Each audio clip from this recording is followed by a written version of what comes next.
Miami is one of the most beautiful cities in the world. The culture, the energy, the colors, the palm trees, its people, it's really home for me. I grew up here, but if you live here, you also know the reality. Everything has gotten so expensive. I'm 31 years old, I'm married, and my husband and I are in that stage of life where we're thinking about the future.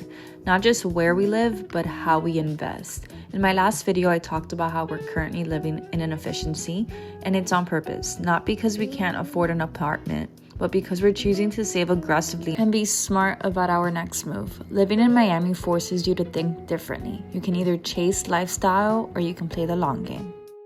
Recently, we went to go see a property near Wynwood that really caught our attention, and here's why. Miami isn't cheap, so the deal has to make sense. This house is located near the Wynwood and Design District area, which is already a plus. What really stood out is that it has two separate front entrances, making it super easy to split into 2 units. A 2-bed, 1-bath in the front, and a 2-bed, 1-bath on the side. The kitchen is updated with stainless steel appliances. The roof was replaced in 2022, and the AC is brand new from 2024, which I love because those are expensive things you don't want to deal with right away.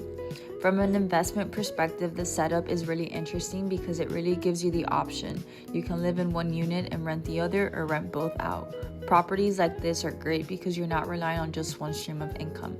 Now let's talk about the downside, because there are always some. One thing we noticed immediately was the uneven flooring, which points to possible foundation settlement, and honestly that's a little unsettling. This type of property, my husband was explaining to me that it makes more sense for contractors or investors who do the work themselves. Renovations like this usually end up costing more than expected, taking longer than planned, and it's not ideal for your first investment. And at $550, the numbers start to feel tight. Once you factor in the renovations, the taxes, insurance, it all adds up so quickly.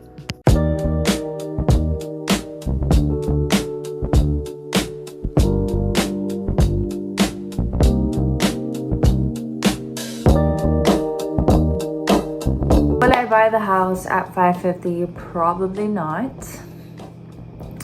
But this is exactly what the series is going to be about. I'm gonna walk you guys through these different properties that I go to see with my husband, talk about what works, what doesn't, and just show you what it's like living here, showing what the market is here in Miami. I know a few of you are probably interested, and as I've mentioned multiple times, me and my husband, we've been married for about 3 years now. We've been working hard, saving money, and just trying to invest and own a property. So I thought I would bring you guys along on that journey, since I do love creating content. I don't know a whole lot about this space, but my husband does teach me, and it's something that we get to do together. And obviously we're investing in something together, so it just only makes sense for me to be involved in this process and just learn. If you guys enjoy this, awesome. Let me know what other videos you would like for me to film in regards to Miami, what it's like living here. I also have a question for you guys. What do you think about the property that I just showed you guys? Do you think it's worth it? Would you invest in it? Is $550 a reasonable price?